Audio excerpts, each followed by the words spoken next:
quelle retraite pour nos enfants, c'est-à-dire qu'effectivement, pour nous qui sommes retraités, ce n'est pas nous qui sommes visés en premier lieu, hein, mais c'est les générations à venir. Sous-titré donc une retraite universelle, un financement contributif et solidaire. Donc cette conférence est organisée par le CIQ de Venelle, qui a pu avoir cette salle, et l'association des retraités du CEA de Cadarache. Je vais dire en peu de mots de quoi il s'agit. Hein. Nous sommes une association donc, au niveau national, puisque le CEA dispose de plusieurs centres. Donc au total, c'est environ un peu moins de 5000 adhérents sur 16 000 retraités du CEA. Et donc nous avons un bureau. Gérard Lucas, qui est notre conférencier, est lui-même vice-président de l'association des retraités au niveau national. Personnellement, je suis responsable d'un groupe argumentaire sur les énergies nucléaires et alternatives. Et Gérard Lucas est aussi, assure la liaison avec les confédérations des retraités, la CFR, et dont le CEA fait partie à travers l'Union française des retraités. Il vous en parlera. Alors, donc, en ce qui concerne la section de Cadarache, eh bien, nous sommes aussi organisés en bureau. Vous avez ici le vice-président qui est Guy Ray, l'ancien président dont j'ai pris la succession, Jean-Claude Périgueur. Voilà. Et donc nous avons un site, hein, dont vous avez la référence qui est sur le tableau. Je ne m'attarde pas davantage. À Cadarache, nous sommes environ 600 adhérents. Voilà. Donc, je présente le conférencier, Gérard Lucas, qui a fait sa carrière au CEA après avoir été chercheur et professeur de physique nucléaire à Centrale Paris. Et il a dirigé un centre du CEA dans le cadre de la direction des applications militaires. Et il a été ensuite DRH au niveau national du CEA DAM. Donc c'est quelqu'un qui connaît bien le sujet, qui est aussi compétent en matière de ressources humaines, de relations humaines, donc qui est en mesure de parler, parce que ça fait 10 ans qu'il travaille sur le sujet, qui est en mesure de parler de l'évolution qu'il faut faire à nos retraites pour que le régime reste stable, équilibré, hein, comme on a pu le connaître pour nous-mêmes. Et juste, équitable, etc. Équitable, on verra équitable. Tous les adjectifs qu'on y ajoute par la suite. Très bien. Alors voilà, je passe la parole à Gérard Lucas, qui a son propre micro. Oui. Ça va? Tu m'entends? Oui. Bien, bonjour, bonsoir plutôt. Bonsoir et merci d'être là, hein, parce que c'est pas facile, par un temps pareil aussi, de venir un soir écouter des choses peut-être a priori un peu rébarbatives. Je vais essayer de faire en sorte que ça le soit le moins possible. Effectivement, le sujet dont nous parlons, comme le disait Patrick Michaille, ça n'est plus nous, ce sont nos enfants, ça veut dire quand même la génération qui suit. Ça veut dire les gens qui vont partir en retraite dans pas longtemps. Dans 1 an, 2 ans, 3 ans, 5 ans, ça dépendra du moment où le système sera mis en place, s'il est mis en place, et nous le souhaitons. Voilà. Alors, ce que je voudrais vous montrer d'abord, c'est que je ne parle pas en mon nom personnel, pas du tout, enfin, c'est déjà un peu apparu dans la présentation de Patrick. Je parle au nom d'une confédération que je vais vous présenter en 4 planches. Ça n'est pas la conférence, c'est d'où ça vient. D'où vient tout ça? Ce n'est pas moi qui l'ai fait, c'est une équipe de plusieurs dizaines de personnes et pendant plus d'une dizaine d'années. Plus d'une dizaine d'années, vous allez voir. Alors j'ai essayé de ne pas me tromper dans les boutons, ça marche. Alors voilà, apparemment rien ne se passe encore. Hein, bon. Mais je vous raconte l'histoire de cette confédération absolument énorme, unique en France, qui rassemble 1,5 million de retraités, vous allez voir tout à l'heure. Alors, ça s'est passé de la façon suivante. La dégradation des retraites en France, parce qu'il y a eu une longue période heureuse, on va dire, très heureuse, dont la plupart, je n'attaque pas du tout les médias, n'est-ce pas, cher ami, mais la plupart des médias sont restés sur une image figée des retraités heureux de la période glorieuse, des 30 glorieuses. Hein. Et là, cette image, en réalité, vous le savez très bien, elle s'est dégradée considérablement depuis 25 à 30 ans. Et donc, vers les années 80, alors je signale au passage qu'en même temps que les retraites posaient problème, eh bien, l'emploi aussi posait problème. Hein, disons que les questions de chômage avaient précédé, hein, dans les années 75. Bon, donc, qu'est-ce qui s'est passé vers 1993. Ben, vous pouvez très bien ne pas vous en souvenir. Mais au niveau des retraites, il y a eu un premier coup de canif qui n'est pas passé inaperçu, mais presque, en plein mois d'août, à l'époque où M. Balladur était Premier ministre. Tac! Un arrêté, ou je ne sais plus, ministériel, a fait, enfin, un faible acte légal, a fait que brutalement, tous les retraités de France, dont les retraites, les pensions étaient indexées sur les salaires, sont passés brutalement, du jour au lendemain, ou presque, indexés sur les prix. Voilà. Et ça a l'air de rien, mais c'est considérable.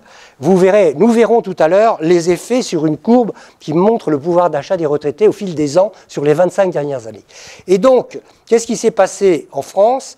Les associations de retraités, beaucoup d'associations existaient déjà, et la plupart d'entre elles ont dit « on va défendre nos retraites ». Ça, c'était un truc qui ne passait même pas à travers la tête des gens avant. Ce n'était pas la peine. Mais là, on a senti quand même le vent du boulet, comme on dit. Hein. Alors donc, on s'est dit, il faut être nombreux, il faut se réunir, être ensemble pour assurer l'avenir. On pensait déjà à l'avenir, mais c'était l'avenir des intéressés, des gens qui prenaient la parole, qui étaient dans les associations. Et ces associations, il y en a beaucoup qui se sont créées ou qui se sont transformées.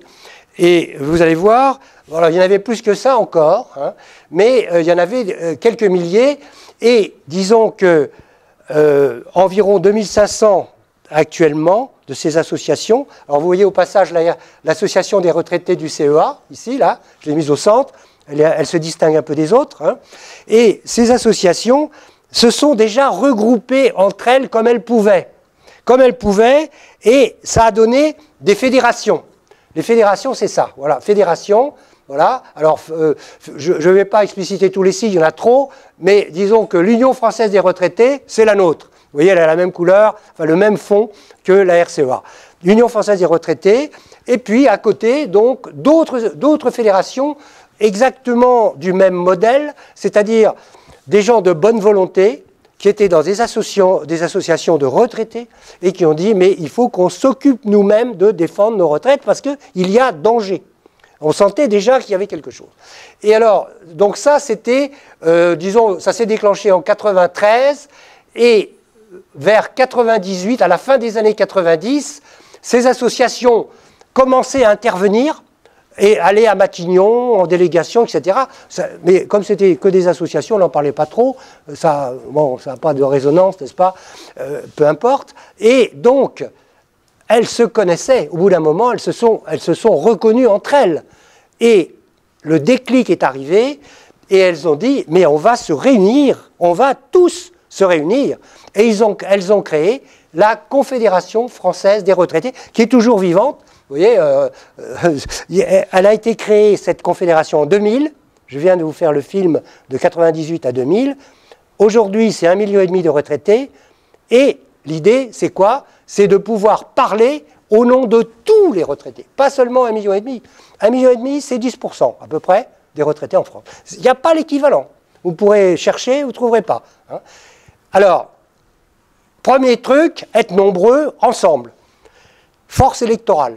À l'époque, les retraités étaient plus jeunes que maintenant, et il y a eu quelques manifestations. Ouais, je vous dis, ils en ont fait. Bon, j'ai quelques photos. Bon, des anciens, De Vic, vous avez connu, enfin ceux du CEA ont connu De Vic, avec un drapeau, c'est un ancien directeur de Saclay. Bon, bah, c'était pas mal, quoi. Mais on a pris un peu d'âge, et c'est moins facile maintenant. Mais, vous voyez, la construction, elle existe toujours. Et non seulement elle existe, mais elle existe, elle a mûri, elle a appris, elle s'est formée pour pouvoir parler d'une seule voix. Parce que c'était ça l'idée. Sinon, ça serait un mammouth à 1,5 million. Bon, voilà. Alors, la réalité, eh bien, c'est que... Alors, voici je vous donne les têtes principales aujourd'hui. Président actuellement de la CFR, M. Herbst, c'est le 3e président depuis l'année 2000. Hein, et le président de notre fédération UFR, vous avez vu tout à l'heure, c'est M. Christian Bourreau, avec lequel je travaille quotidiennement. Hein. Voilà. Alors, donc, la suite, ben c'est ça. C'est qu'il a fallu s'organiser pour penser, pour réfléchir, construire des projets, des contre-projets, analyser les projets de loi etc. Et ça a pris un peu de temps pour se mettre en place. Il a fallu, allez, honnêtement, 5 ans. Ouais, 5 ans, ouais, pratiquement 5 ans.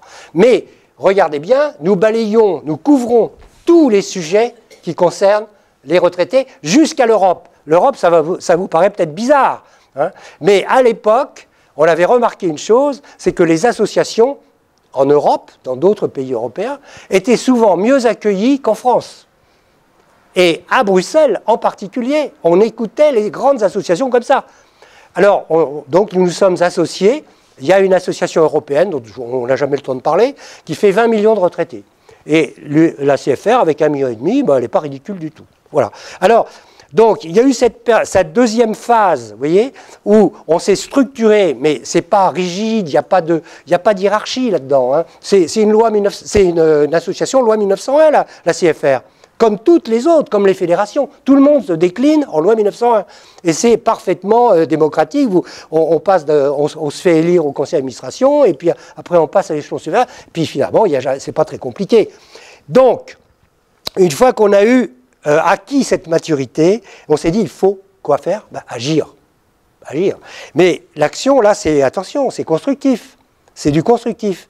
Et donc, une organisation s'est mise en place en 2005. Vous voyez, création 2000, maturation, et en 2005, et ça existe toujours, bien sûr, si je vous en parle maintenant, c'est que ça existe, eh bien, c'est créé au sein de la CFR, toujours au président Herbst, là, c'est créé l'Observatoire senior des sociétés. Alors, OSS, c'est facile à retenir, ça a été fait un peu exprès, mais enfin, n'empêche que c'est ça, c'est-à-dire, c'est réellement le bras armé, entre guillemets. Attention, c'est simplement pour agir. Qu'est-ce qu'ils font? Eh bien, ils vont intervenir, c'est du lobbying aussi, hein, mais ils vont intervenir pour présenter nos projets auprès des députés. Je vous donnerai à la fin de l'exposé un petit papier que j'ai donné à madame tout à l'heure, qui est ce que remet chaque représentant de l'OSS aux députés après lui avoir exposé le projet. Comme peut-être en moins de temps que je vais le faire parce qu'on a un peu le temps là, mais c'est ça. Voilà, alors donc, le résumé, c'est que moi je vais vous parler de l'un des projets, mais pas le moindre, c'est sûr, l'un des projets de cette confédération CFR. Voilà donc le plan que nous allons suivre. Je vais... Bon, on a un peu le temps, hein, on a 1 heure à peu près. Bon, voilà. Bon, alors donc, je vais commencer par un tout petit point d'histoire. C'est toujours amusant de voir comment ça a commencé. On ne va pas s'étaler là-dessus, il y a 2 planches. La situation actuelle en France, les principales causes pour lesquelles nous en sommes là, et ça c'est très important. Comparaison un peu avec les voisins européens, quand même, il faut regarder hein, ce qui se passe à côté de temps en temps. Un mot sur toutes les tentatives de réforme qui n'en ont pas été. Qui ont été bien souvent, d'ailleurs, ça a été employé dans le jargon médiatique, réformettes. Hein, enfin, pas que le jargon médiatique, mais les réformettes ou les réformes avortées, plus ou moins, etc. Bon, et j'en viendrai, bien entendu, au projet. C'est là que je parlerai peut-être un peu plus, évidemment. Voilà. Alors, l'histoire, c'est très simple. Vous saviez peut-être ou vous ne saviez pas, enfin, c'est quand même en France qu'on a inventé les retraites. C'est Jean-Baptiste Colbert, à l'époque où il faisait des réformes considérables sous Louis XIV. Entre 69 et 73, il a réformé toute l'économie du pays et qui a donné un boom extraordinaire d'ailleurs à la période de Louis XIV. Eh bien, il avait inventé les retraites tout simplement pour inciter les gens à entrer dans la marine, parce que c'était en même temps très dangereux, on ne vivait pas longtemps à l'époque, etc. Et il essayait de leur faire voir qu'il y avait une vie meilleure après et qu'on allait s'en occuper. Bon, peu importe, on passe. Il a fallu attendre quand même pas mal de temps, vous voyez, 200 ans pratiquement, pour voir d'autres choses se faire, en Allemagne en particulier, Bismarck, qui a été quand même le premier à créer une caisse assurance vieillesse, et les Anglais en 1911. Alors en France, vous allez dire, ben, rien, pas vraiment, mais pas tout à fait ce qu'on pourrait imaginer. C'est tout simplement que l'industrie française était en plein développement, hein, avec un peu de retard sur les Anglais, mais pas tant. Et il y a eu un certain nombre de retraites maison qui ont été créées dans la première moitié du XXe siècle. Voilà, dans la première moitié.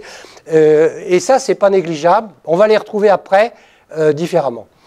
le grand boom en France s'est passé au lendemain de la guerre avec le Conseil national de la résistance qui avait compris l'intérêt d'une caisse unique. Et c'est vrai, c'est historique, on le sait, nous le savons. C'est-à-dire que l'idée au départ, c'était de faire en sorte qu'en France, il y ait une caisse, une seule, et que tous les Français soient égaux devant la retraite et qu'ils soient tous à la fois cotisants à une certaine époque et pensionnés ultérieurement. Mais malheureusement, vous savez très bien le résultat. Aujourd'hui, il y a 38 régimes différents dans un système qui est quand même normalisé, apparemment. On va le voir tout à l'heure, selon les grands principes, bien sûr, mais seulement les grands principes. Voilà. Alors, ce qui s'est passé justement depuis 1945. Eh bien, le premier truc, ça a été ça, c'est que tout est parti de là, c'est que différents systèmes qui existaient déjà, pas uniquement les retraites maison, d'autres choses qui se créaient, ont fait que la caisse unique a été refusée. Bon. Alors, il y avait des tas de problèmes après la guerre, il faut comprendre aussi, c'était pas si simple. Et puis, alors, si on prend au fil du temps, très rapidement, le baby-boom a commencé à occuper le terrain, et c'est une bonne chose. Mais l'allongement de l'espérance de vie aussi est intervenu, vous savez. C'est une bonne chose aussi. Mais voilà, et le chômage, malheureusement, depuis les années 70. Et puis, on oublie parfois, mais l'ouverture des frontières, etc., les jeunes bougent beaucoup plus maintenant que nous autrefois, etc. Et donc, les polypensionnés, et puis le chômage aussi a fait que ça conduisait aux polypensionnés, parce qu'on change de boîte, etc. Voilà. Et donc, tout ça, c'est nouveau. Le monde a changé considérablement. Et pourtant, on a gardé le même système. On n'a rien changé dans le système lui-même. Voilà. Alors, justement, ce système, sa structure. Au départ, on pourrait dire que c'est pas mal. Tout le monde est par répartition, parce que vous savez bien qu'il y a d'autres systèmes, de grands systèmes, par exemple par capitalisation. Et puis il y a encore d'autres systèmes. Bon, donc là, c'est garanti par la loi. Et ça a été, dans l'une des réformes, ça a été répété. En 2003, la réforme de 2003, eh bien, c'est article 1, c'est par répartition. Donc on n'y touchera plus à ça. Ça, d'accord. Mais ça ne suffit pas. Ça ne suffit pas, parce que si vous avez plusieurs caisses de retraite, et Dieu sait s'il y en a, eh bien, chaque caisse de retraite, elle peut faire ses règles. Elle peut établir des règles de fonctionnement pour le calcul de la pension à partir des derniers salaires. Enfin, vous savez tout ça, je ne vous apprends rien, on peut aller assez vite. Mais il y a une quantité de règles, de détails finalement, et comme on dit, c'est dans les détails que se cache le diable. Tu le dis. Voilà. Alors, donc, les 38 caisses, elles sont là. Il faut cohabiter, mais elles ne cohabitent pas. Et je vais vous donner un exemple très précis. Le langage, enfin, les termes utilisés. Sur les 38 caisses, vous en avez un certain nombre qui utilisent les mêmes termes, mais qui ne signifient pas les mêmes choses. Il faut le voir, il faut le savoir. Et une conséquence toute simple, le nombre d'erreurs dans les calculs de dossiers de retraite. La Cour des comptes, tous les 2 ans, fait une vérification du taux d'erreur des calculs de pension. La pension, voilà. Eh bien, 10%. 10% d'erreurs depuis des années. Pension de réversion, 30%. Voilà. Alors, tout ça commence à peser, voyez-vous, ça commence, mais vous allez voir, c'est pas tout. Bon, donc voilà un constat sur la structure du système actuel. Alors, les 38 caisses, je ne vais pas vous les présenter, ça serait sans intérêt. On va juste faire une espèce de cartographie globale, vue d'hélicoptère, vue d'un peu loin, mais c'est quand même assez symptomatique. Alors vous avez 2 planches, la planche des salariés, puis on verra les non-salariés après. Voilà un certain nombre de régimes, n'est-ce pas, de caisses plus exactement. Ça va très loin, l'Opéra de Paris, etc. Bon, je ne vais pas les détailler. Et puis vous avez un gros paquet là, c'est le plus gros paquet, en régime complémentaire obligatoire, Agirc-Arrco, c'est quand même, alors c'est un regroupement, vous voyez, elles se sont regroupées comme elles ont pu. Il y avait avant beaucoup plus encore, beaucoup plus. Hein, c'était des institutions. Donc on a connu des choses comme IRAPRI, des trucs comme ça. Tout ça a fusionné plus ou moins. Bon, mais maintenant ils sont au taquet, ils sont bloqués. Ils peuvent plus parce qu'ils ont des règles tellement différentes les uns des autres que on peut plus se comprendre. Et puis il y a un langage différent, je l'ai dit tout à l'heure. Donc voilà. Et alors, ce que vous voyez apparaître, et qui va sans doute compter de plus en plus dans ma présentation, eh bien, c'est quoi? C'est le ratio, ce qu'on appelle le ratio cotisant sur retraité, sur pensionné. C'est fondamental pour le principe par répartition. Hein, ce sont les cotisants, sont les actifs qui vont payer, pendant qu'ils sont en activité, la pension des retraités, hein, qui eux avaient déjà payé avant, les retraités d'avant. Bon, donc ce ratio est fondamental. Alors on verra tout à l'heure la dégringolade de ce ratio au fil du temps, pendant cette longue période depuis la guerre, depuis la fin de la guerre. Voilà, alors les non-salariés, c'est pire. Regardez, c'est pire. Parce que vous avez des boîtes qui ferment, etc. Enfin bon, c'est très compliqué. Donc il y a un énorme problème, il faut bouger. On ne peut pas rester comme ça. Voilà. Alors, pour simplifier, voici la présentation. En réalité, en regroupant un peu par grande famille, vous avez les salariés du régime général ou du privé, c'est pareil. Et là, on a un taux de 1,5. Vous voyez, c'est quand même déjà pas terrible. Les fonctionnaires publics, la fonction publique d'État, la fonction publique territoriale, bon, c'est pareil à peu près, il y a moins de monde, c'est tout. Et les régimes spéciaux, il y a encore moins de monde et c'est pire, et voilà. Et les non-salariés, ils sont là. Voilà, donc il y a un problème grave qui est dû à l'allongement de l'espérance de vie et à quoi? Ben, à un blocage de ce qu'on appelle l'âge de départ en France. Voilà. Ça, alors, c'est rigide, c'est hyper rigide, et c'est mortel. Et c'est mortel, c'est mortel. Parce que vous allez voir un exemple dans quelques instants qui est un peu inquiétant. Donc, je résume, 38 caisses, les actifs cotisent aujourd'hui, ils investissent pour leur propre pension, faut pas oublier de le rappeler ça. Ils investissent pour leur propre pension, hein, quand ils seront en retraite, et ils fournissent à la future caisse. Si c'est une vraie caisse, il faut qu'elle ait de l'argent. Hein, l'argent, il va pas venir de... L'État n'a rien à voir là-dedans, normalement, hein, en dehors de la fonction publique. Mais pour le reste, tout le reste, c'est-à-dire 80% des retraités, l'État n'a pas à intervenir, tout au moins dans le système actuel. Bon, alors, la caisse par répartition, ben, on l'a compris, hein, il y a la caisse, bon, les cotisations, mais si vous avez plus de retraités, parce que l'âge de la retraite n'a pas bougé et l'espérance de vie augmente, ben à un moment donné, c'est l'asphyxie. Hein, on casse tout, là. Bon. Alors, quels sont les moyens, quels sont les 3 leviers d'une caisse par répartition? Eh bien, vous avez le temps. Alors, je dis bien exprès le temps, c'est-à-dire, ou bien c'est l'âge de départ qui est rigide. Puis alors, il faut partir.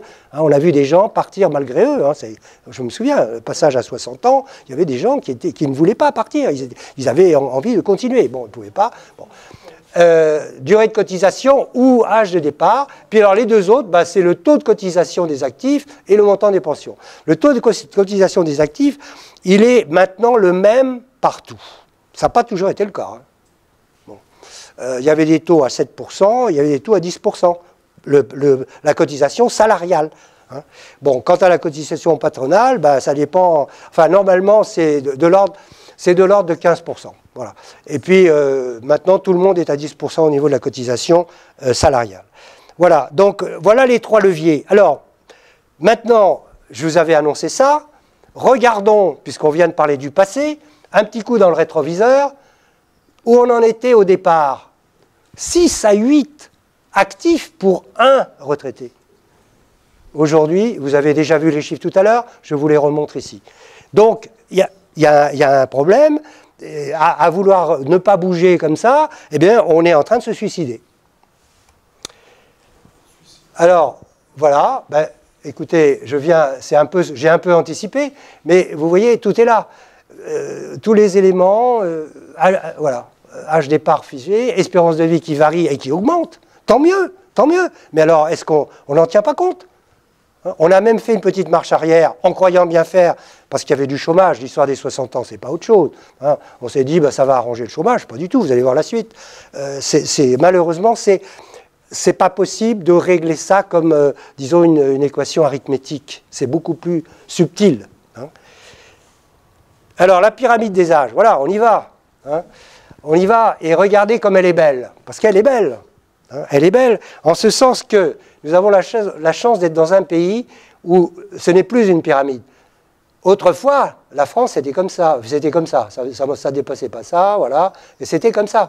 Si vous prenez un pays au hasard, un pays africain, malheureusement, je dis bien malheureusement, vous avez 9 chances sur 10 pour tomber sur ce truc-là, c'est-à-dire une vraie pyramide.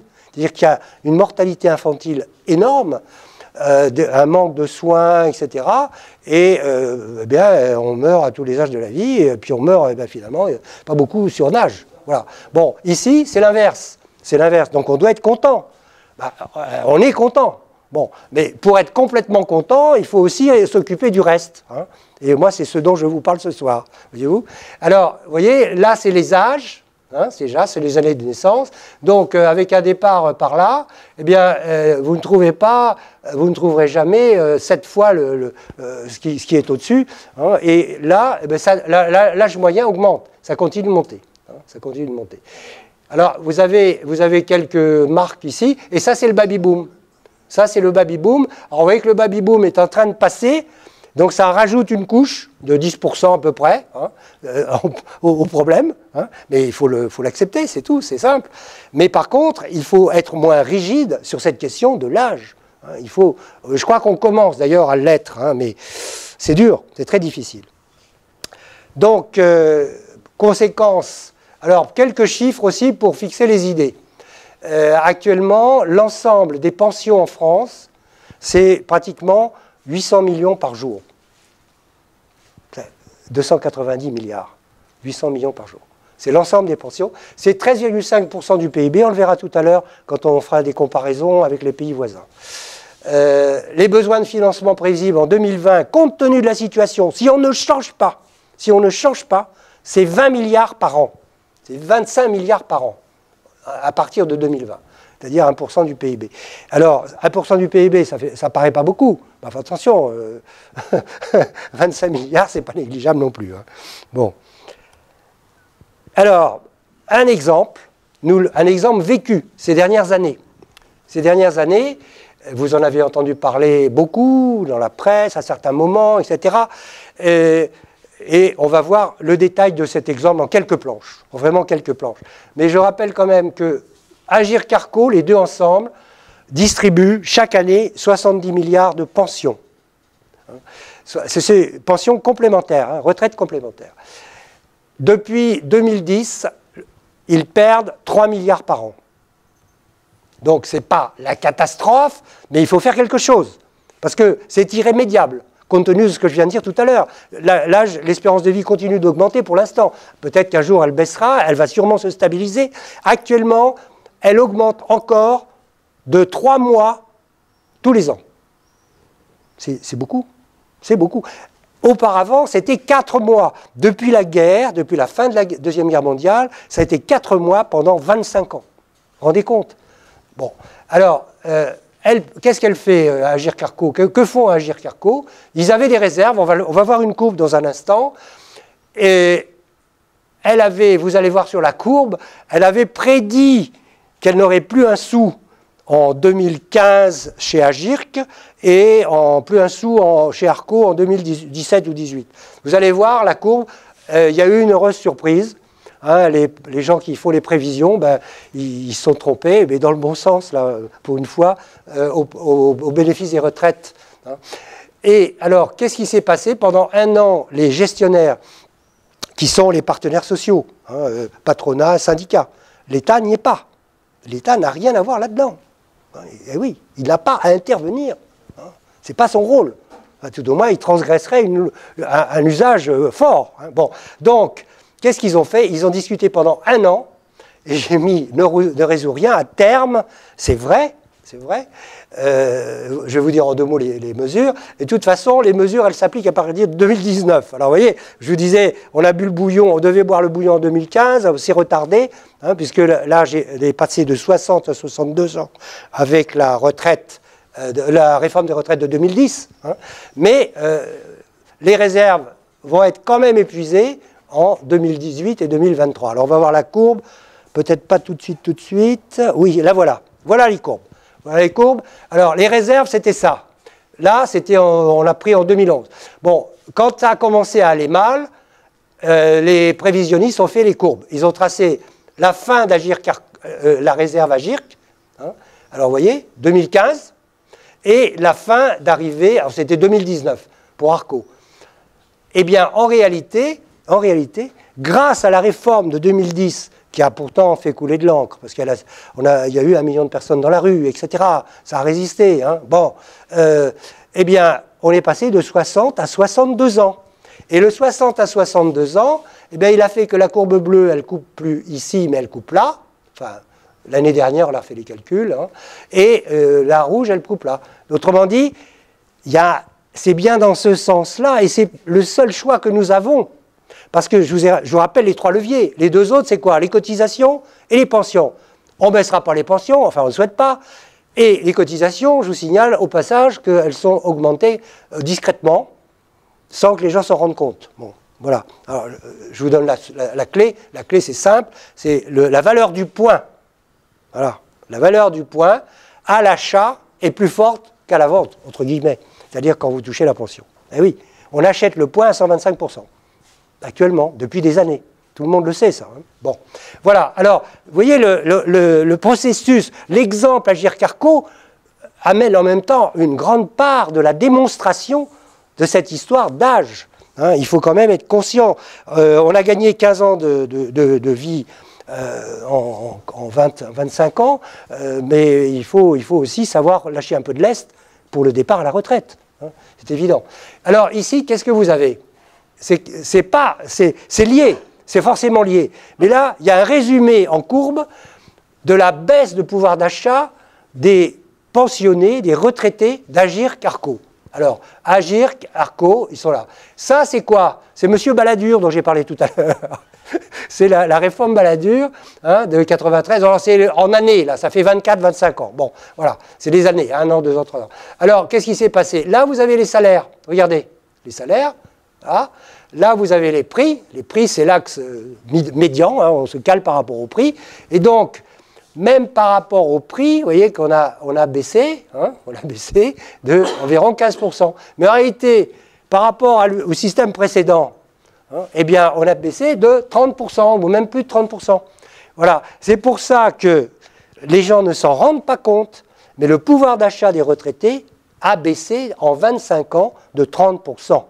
Par rapport à la situation précédente. Après, on peut dire, ah ben c'était excessif, j'en sais rien. Moi, je ne juge pas. Je ne juge pas la situation. Elle était ce qu'elle était. Mais on a perdu 30%. En 92, c'était le passage des 10 ans, des 25 ans à 10 ans de cotisation, des meilleurs salaires.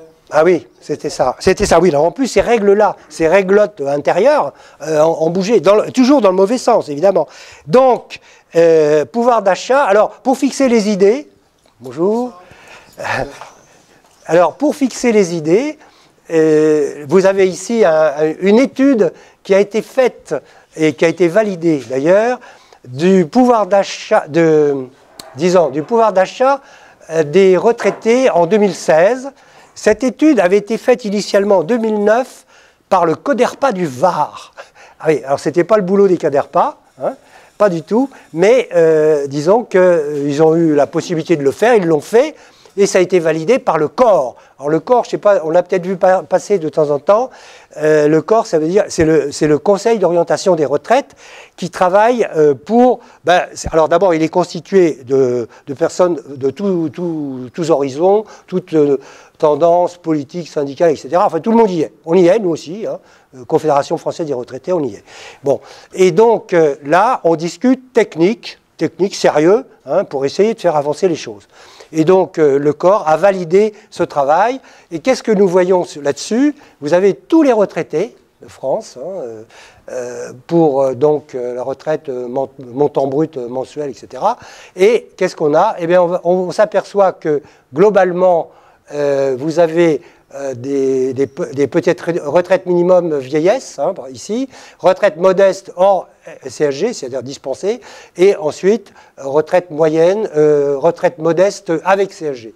Bon, eh bien, l'ensemble de tout ça fait que vous avez 54% des retraités qui sont en pouvoir d'achat, en revenus en dessous du SMIC, 54%. Et puis 5% en dessous du minimum vieillesse. Alors, vous voyez, tout ça se relie assez bien avec ce qu'on a vu tout à l'heure, évidemment, malheureusement. Donc, moi, je dis ça, c'est pas vrai. Voilà. Les retraités ne sont pas des nantis. C'était vrai, ça n'est plus vrai. Il ne faut plus dire ça. C'est pas vrai. C'est pas la réalité. Vous venez de voir. C'est pas possible. Voilà. Et donc maintenant, petit coup d'œil sur nos voisins européens. Et je vais vous faire, avec trois diapos, je vais vous montrer ce qui serait possible de faire quand même en France. Espérance de vie et âge de départ en retraite. L'OCDE, en octobre 2016, a annoncé que la France était maintenant le 5e pays pour la meilleure espérance de vie dans le monde. Alors, il y a quelques années, nous étions dans le peloton des 10 meilleurs. On va voir une courbe. Mais donc maintenant, nous avons encore gagné. N'est-ce pas? Ça, c'est bien. On est content. Bon. Et alors, quand on regarde les 36 pays où il y a un système de retraite institutionnel, parce que sur 200 pays dans le monde, il y a 35-36 pays seulement qui ont un système de retraite. On oublie ça. Je l'ai dit tout à l'heure en aparté, mais à la Confédération française des retraités, tous les ans, nous avons une délégation chinoise qui vient nous interviewer sur comment ça marche chez vous, les systèmes de retraite, c'est très bien, tout ça. Bon. Alors on leur explique un peu, oui. Bon, mais eux n'ont pas. Et ce sont des universitaires qui préparent des thèses sur les retraites en Chine. Voilà, alors je vous avais dit, il y a quelques années, on était dans le peloton des 10. Eh bien voilà, voilà la courbe. Alors c'est une courbe tout à fait, je vous ai dit que nous travaillons au CEA, donc on est passionné par les questions d'énergie. Et là, c'était une courbe donnée par un groupe de chercheurs, médecins, physiciens, etc., qui avaient tout simplement essayé de voir s'il y avait une corrélation entre l'énergie consommée dans un pays, on le sait vaguement comme ça, mais est-ce que ça donnait quand même une allure de courbe? Alors c'est pas vraiment une allure de courbe, parce qu'il y a des dispersions assez énormes, enfin importantes on va dire, mais la France était déjà dans le paquet, vous voyez, on était là. Alors avec des gros consommateurs d'énergie, peut-être qu'il y a un peu de gaspillage là, je pense d'ailleurs, mais bon, peu importe, on était, l'âge est là, n'est-ce pas, l'espérance de vie plus exactement, donc on était bien au top déjà. Donc là, l'OCDE confirme et dit qu'on est encore amélioré, très bien. Et donc, maintenant, la question de savoir qu'est-ce qu'on va en faire de cette situation plutôt favorable vis-à-vis de ce qui nous permet de gérer l'ensemble de la question des retraites en France. Et là, eh bien, qu'est-ce qu'on fait? On regarde un peu ce qu'on peut trouver comme documentation sur les âges de départ en retraite actuellement, enfin à un an près. Hein. C'est peut-être pas de la semaine dernière, ça. Bon. Et là, qu'est-ce qu'on voit? Nous sommes à 62 ans, le fameux âge sacralisé, là, que je critiquais un peu quand même tout à l'heure, en disant qu'il faut un peu de souplesse. Hein. D'ailleurs, on en met, je vous l'ai dit aussi. Bon, on en commence à en mettre, mais pas suffisamment. Donc là, nous sommes là avec la Slovaquie. Et puis après, il y a 63 ans, deux autres pays, Slovénie et Estonie. Je vous fais remarquer qu'il n'y a pas 64 parce qu'on n'avait pas de place sur le graphique, donc sinon on serait plus par là. Voilà, hein. Et là, bon, il y a le gros paquet, c'est bien connu, mais enfin ils sont là. Hein. Et puis 67 et 70. Voilà. Donc, qu'est-ce qu'on peut dire? C'est que d'un côté, on a une espérance de vie qui est quand même performante, on est content. Et puis de l'autre, qu'est-ce qu'on en fait de l'espérance de vie? Ben non. Et alors, pendant ce temps-là, on a vu tout à l'heure, les caisses Agirc-Arrco sont en train de mourir. Hein. On a vu qu'ils sont 3 milliards par an, et ils en ont encore pour quelques années, puis c'est terminé. Alors qu'est-ce qu'on fait? Voilà. Donc vous voyez, il n'y a pas seulement la question du système de retraite unique, de la caisse unique, qui, elle, va résoudre un autre problème, qui est un problème psychologique vis-à-vis des jeunes qui n'y croient plus. Le problème, il est là. Hein. Quand on les interroge, vous allez voir les sondages. On a fait les sondages, vous allez voir les résultats. Hein. Bon, enfin, vous savez le résultat déjà. Bon, donc d'un côté, il y a ce problème-là qui est assez un système illisible. Enfin, on va revoir tout ça après. Mais les gens n'y croient plus. Je n'aurai pas de retraite, etc. C'est insupportable pour nous, hein, qui n'avons pas ce problème, mais nos enfants. Voilà l'histoire. Et puis, il y a le blocage avec l'âge. Voilà. Alors, dernier point, parce que souvent j'ai été, enfin, dans des discussions, on m'a dit, ah ben oui, mais les autres, c'est pas pareil. Enfin bon, nous, on n'est pas pareil que les autres. Bon. Et on m'avait dit, bon, alors oui, le chômage, l'emploi des seniors. Bon, eh bien, écoutez, regardons. Retraite à 62 ans, chômage de l'ordre de 10%, à peu près. Hein. Retraite. Bon, on ne veut pas aller si loin, mais eux, ils vont là-bas. Bon, voilà, ils vont à 65 ans, 67 ans. Chômage, 5%. Emploi des seniors, même topo. Même topo.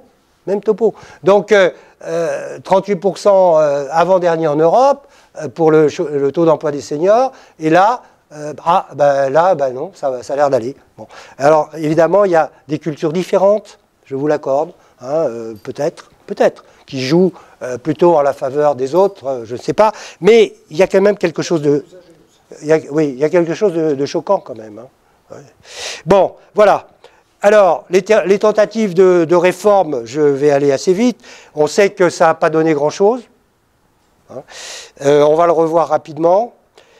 La complexité, 18 régimes de base, 20 régimes... Ouais, voilà, une dizaine de systèmes d'épargne, j'en avais même pas parlé, mais il y a ça en plus. Hein. Les rapports n'ont suivi les faits, alors quand même, hein, dans la culture des gens qui s'occupent des retraites, il ne faut pas oublier le rapport Rocard, hein, en 1991, enfin c'est pas son rapport, il avait commandé un rapport, il a fait la préface. Et dans la préface, qu'est-ce que disait Michel Rocard? Il y a dans ce rapport de quoi faire sauter 15 gouvernements. Eh bien voyez-vous, il avait raison sans doute, mais quel dommage qu'il l'ait dit, parce que ça fait très peur. Et je sais, enfin nous savons que ça a fait peur à pas mal de gens. Bon, rapport Charpin, 8 ans plus tard, même topo. Les deux dans le placard. Mais celui de Rocard, il est resté grâce à sa préface. Hein. Bon, les réformes tardives, partielles ou avortées, je vais passer très vite parce qu'on les a subies, enfin, disons, on les a reçues comme ça, puis on a bien vu que finalement, 1 an, 2 ans après, ben, il fallait déjà commencer à repréparer quelque chose. Ça veut dire qu'on n'était pas allé au fond des choses. On n'avait pas changé le système. Le système, il est toujours le même depuis 1945. Voilà.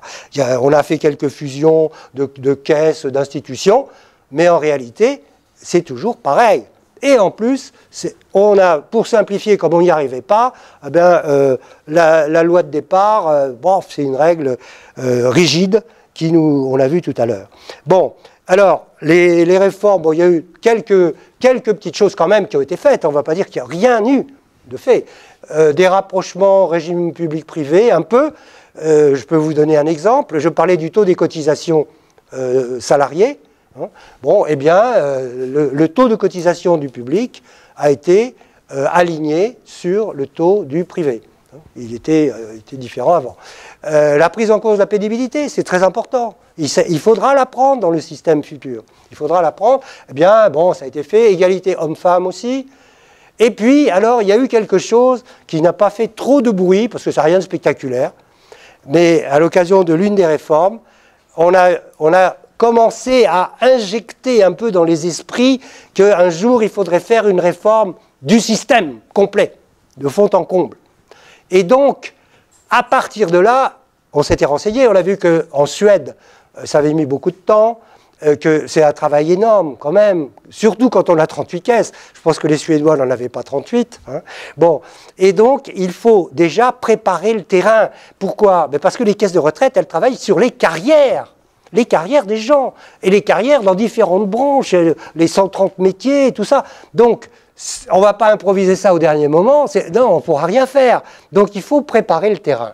Et donc, lors d'une réforme, peu importe laquelle, mais une de ces réformes, eh bien, on a créé un COPILOR, enfin un comité de pilotage unique des retraites, et on a créé le répertoire général des carrières uniques. Et ces deux choses-là, ça continue de fonctionner. C'est-à-dire qu'on enregistre les carrières des actifs en prévision d'eux. Voilà. Il faut savoir que ça existe, parce que peu de gens le savent. À la CFR, au corps, le Conseil d'orientation, on le sait. Et donc, il est important de le noter. Bon, alors, on a à peu près compris. Le cas Agirc-Arrco nous a bien éclairé. Il faut rassurer les jeunes générations. On est là pour ça.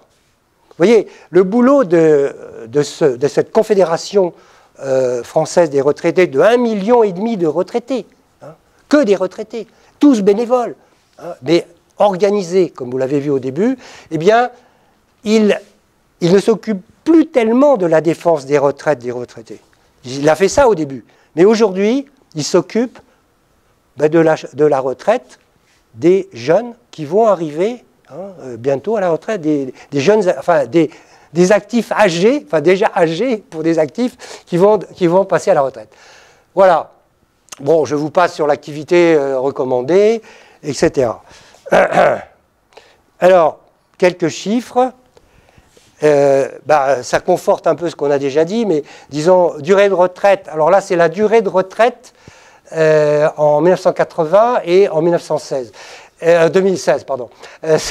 Cette durée de vie du retraité en tant que retraité, vous voyez qu'elle a augmenté de 10 ans. Ça va dans le même sens que ce que je disais tout à l'heure, hein, l'espérance de vie, voilà, vous transposez ça au niveau de la retraite, ça fait quand même 10 ans de plus. Est-ce qu'on ne peut pas tout de même prendre 1 an, 2 ans, 3 ans, pas plus? C'est pas des dizaines d'années, hein. D'ailleurs on ne pourrait pas, mais même c'est pas la totalité, c'est une partie de ce temps. Voilà, alors je termine, c'est la dernière partie, hein, le projet. L'idée, donc, je vous rappelle, enfin on va voir qu'elle est ancienne finalement, mais une seule caisse de retraite, et surtout qu'elle est un système de fonctionnement qui englobe tout ce que nous avons vu à faire. Hein. C'est-à-dire qu'il faut pas faire du truc brutal, tout le monde pareil, etc. Non, non.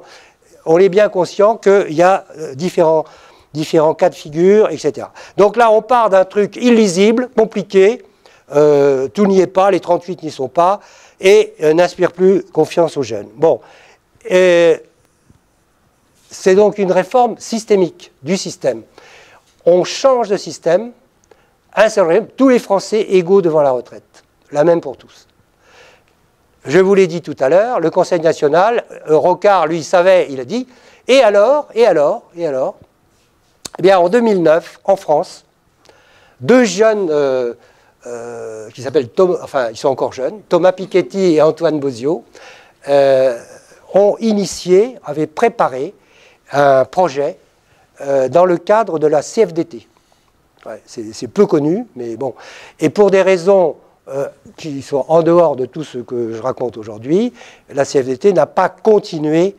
Elle a commencé, elle avait avancé, mais elle n'a pas continué. Bon, en clair, c'est pour des raisons de rivalité intersyndicale. Bon, voilà. Je ne vous fais pas un dessin, mais je pense que vous comprenez. Et donc, malheureusement, ça n'a pas été possible. Et nous avons repris ça à la CFR.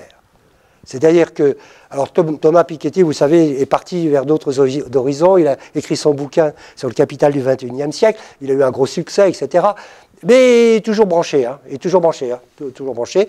Et Bozio est plus abordable, vous allez voir, nous l'avons rencontré plusieurs fois, il y a quelques années d'abord, et puis plus récemment, en décembre 2016, je vais vous en parler dans un instant. Voilà, alors donc là, on avait l'espoir d'une piste, de possibilités d'action, et c'est pour ça que nous avons continué. Alors, un petit coup sur ce qui a été fait en Europe, donc je l'ai déjà dit, mais enfin, c'est écrit là. Italie, en dernier, l'Italie, ça a été dans la crise italienne, la fameuse crise qui a intéressé aussi la Grèce, pour laquelle ce n'est pas tout à fait fini. Et l'Italie, elle a fait, je dirais, contrainte et forcée. C'est-à-dire que c'était un oukase qui venait de Bruxelles, hein, parce que de toute façon, il y avait un problème. Hein. C'est vrai, bon, et donc il fallait sortir de là, et ils en sont sortis.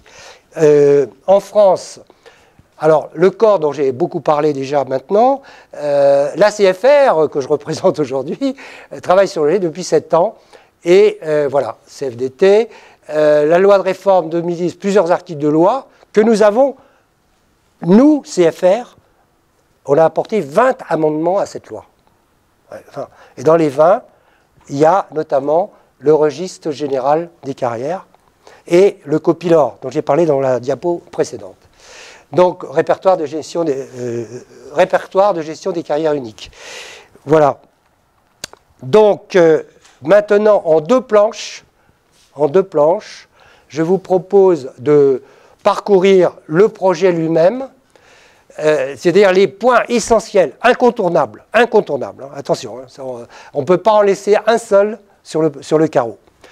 Premier point, système retraite obligatoire pour tous les salariés, contrairement à ce qui s'était passé en 1945-46, au départ avec le Conseil national de la Révolution.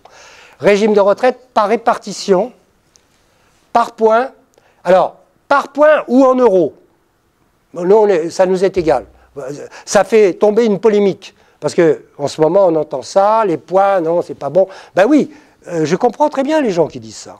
Ils disent, ben oui, on peut nous cacher, tout dépend de la valeur du point. Et si par derrière on bouge la valeur du point, bon, c'est bon. Donc moi je suis d'accord. Dans notre première version, on l'avait mis en points en euros. Je crois qu'on le remettra, ça sera plus clair.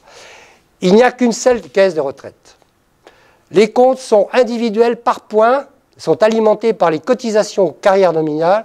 Et, alors c'est le point important, c'est que, donc il y a une contribution, c'est contributif, et il y a un versement de solidarité. Autrement dit, cet aspect-là est fondamental, parce que vous allez inclure là-dedans la pénibilité, les accidents de la vie, le chômage, etc.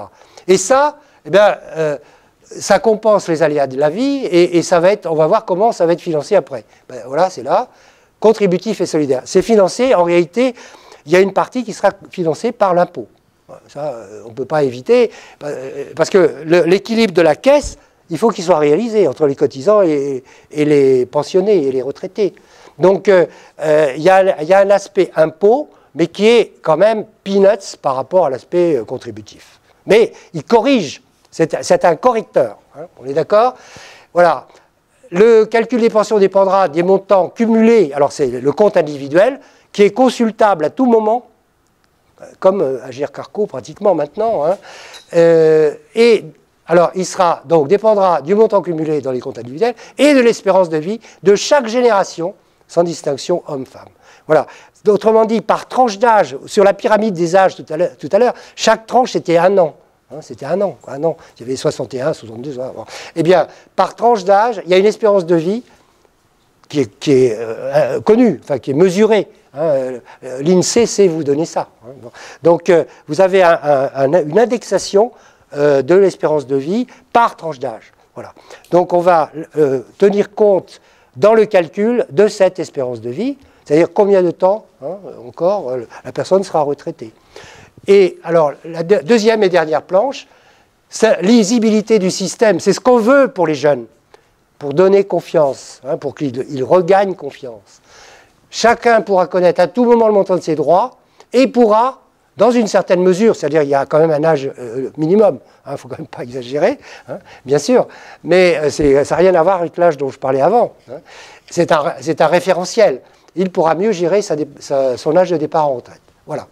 Alors, les indexations, eh bien, c'est là que ça devient intéressant, hein, parce qu'on a beaucoup insisté sur l'âge, il fallait quand même pouvoir le faire varier. Eh bien, il va justement intervenir sur l'indexation des montants par rapport à âge de départ et démographie. Voilà, le truc, il est là. Vous voyez, revalorisation des pensions toujours inférieure à la hausse des prix. Et, alors, pardon? Jamais inférieur, oui, pardon. Jamais. J'ai vu toujours inférieur. Excuse-moi, c'est la fatigue. Nouvelle gouverneur. Alors là, l'État, parce que tout le monde est là. Il n'y a pas simplement les employés de l'État, non, tout le monde est là. Bon, là, à ce moment-là, l'État reprend sa place, il juge, enfin, il rend la justice au milieu de tout ça. Hein, et puis, c'est très bien. Et ça ne veut pas dire qu'il a forcément besoin de payer plus de sa poche. Hein, c'est pas ce que je voulais dire. Mais voilà. Et on aura les représentants des employés, des employeurs, des salariés et les retraités. Nous, on a rajouté retraités, puisque quand même, avec 1,5 million de retraités, on représente 10% des retraités, et on se fatigue beaucoup pour ça. Voilà. Alors, Difficulté à prévoir, ben oui, bien sûr. Difficile. Il y aura certainement des réticences, on le sait, on l'en connaît, catégoriel, corporatiste, tout ce que vous voudrez. Mais il y a un atout, il y a quelques atouts. Elle est déjà ancrée par ce que je vous ai dit, les amendements CFR. Les études de la mise en place sont commencées. Et un consensus se développe actuellement, toutes opinions confondues. Alors là, je vais vous montrer tout à l'heure un résultat de sondage. Hein. On va le voir dans quelques instants. Voilà, enjeu, avantage. Bon, ça se recoupe un peu avec ce qu'on vient de dire. Il y a la question de la période de transition. Au moment où on aura pris la décision de le faire, ce que j'espère, enfin, je pense que nous espérons tous, il y aura trois paquets de retraités. Enfin, il y aura les retraités actuels, comme vous et moi, enfin pour la plupart d'entre nous dans la salle, et ceux-là, on ne change rien. Ça continue, on ne va pas s'amuser à tout bouleverser. Bon, il y a les futurs retraités. Alors ceux-là, ils sont pris en charge, en quelque sorte, déjà, sans le savoir, dans les carrières. Ce que j'ai raconté tout à l'heure, les copilors et surtout le RGCU. Donc, ils sont connus et identifiés. On a suffisamment de recul maintenant, si vous voulez, on va avoir assez de recul. Bon, donc eux, on va les traiter directement, quand ils arriveront au moment de partir en retraite, directement avec le nouveau système. Et il reste la tranche intermédiaire, qui, elle, aura un suivi, un comité, enfin, disons, une opération, ils feront l'objet d'un suivi jusqu'à l'accostage complet au système de retraite nouveau. Voilà. Qu'est-ce que je voulais vous dire d'autre? Bon, il y a une chose dont je n'ai pas parlé tout à l'heure, je vais quand même le dire maintenant, c'est écrit en bas à droite, 23 milliards par an, c'est le coût de la gestion des caisses, des 38 caisses de retraite. C'est-à-dire que 38 caisses de retraite, ça coûte cher. Ça coûte cher. Vous avez chacune son système de région. En plus, je vous ai dit, ils ne communiquent pas entre eux, parce qu'ils ne parlent pas la même langue. Donc, ça coûte cher. Voilà, ça coûte cher. Il y a des erreurs. J'ai parlé des erreurs, on ne va pas y revenir. Voilà. 23 sur 300. 23 sur 300, 10%. Ouais. Alors là, enfin, un peu moins, 28. Oui, parce que c'est 280. Oui, enfin, oui.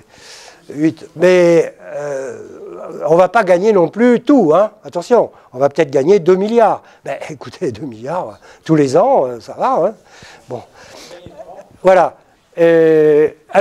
Voilà, donc voilà les tranches dont j'ai parlé. J'ai un peu anticipé sur les images. Et donc maintenant, eh bien, je termine pour vous dire où nous en sommes, presque aujourd'hui, enfin à la fin de l'année dernière. Alors, tout au moins, dans le courant de l'année dernière, nous avons continué de rencontrer des parlementaires. Alors, c'est le système d'observatoire seniors et société que j'ai montré au début, OSS. Là, hein. Donc, c'est une armée, entre guillemets, de 200 à 300 personnes en France, réparties par département. Certains sont dans la salle, hein, je crois. Hein, je ne vais pas les nommer, mais il y en a 2 ou 3 hein, qui font partie de ça, qui vont voir leurs députés, qui leur expliquent le projet, et qui leur disent, ben voilà, on aimerait bien que ça se passe. Alors, il y a eu des projets de loi, régulièrement, il faut, je ne sais plus combien, 50 députés, ou quelque chose comme ça. Enfin, chaque année, on prépare un projet de loi. Donc, nous avons un projet de loi qui existe, hein, et qui est disponible, je ne vais pas apporter, mais enfin, bon, sachez-le. Et en 2016, nous avions décidé de faire quelque chose, de sortir, d'être un peu plus public, si vous voulez, avec ce projet de retraite universelle. Et pour cela, nous avions réservé au Palais du Luxembourg un amphithéâtre, enfin une salle de 200 places, et nous avons tenu un colloque le 16 décembre, je vais vous en parler après. Et pour ça, ben, on a fait l'annonce, on a été reçus à l'Élysée au mois de juillet, pour en parler.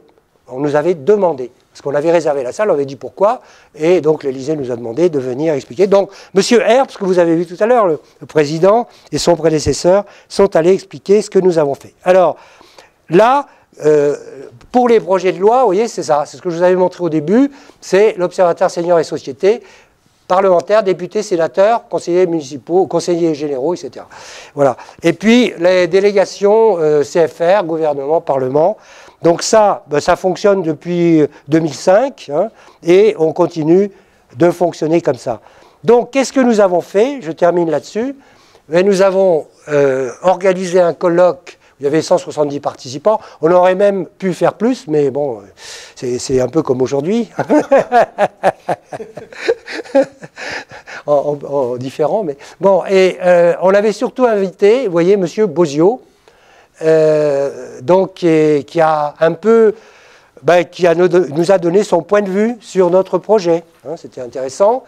Madame Elsa Fornero, qui était ministre du Travail en Italie à l'époque où l'Italie est passée en système de retraite universel, et Madame Yannick Moreau, très connue en France dans le monde des retraites, qui est présidente du comité de suivi des réformes, qui a été présidente du corps aussi, voilà, et puis deux personnes de Suède qui nous ont parlé du projet suédois.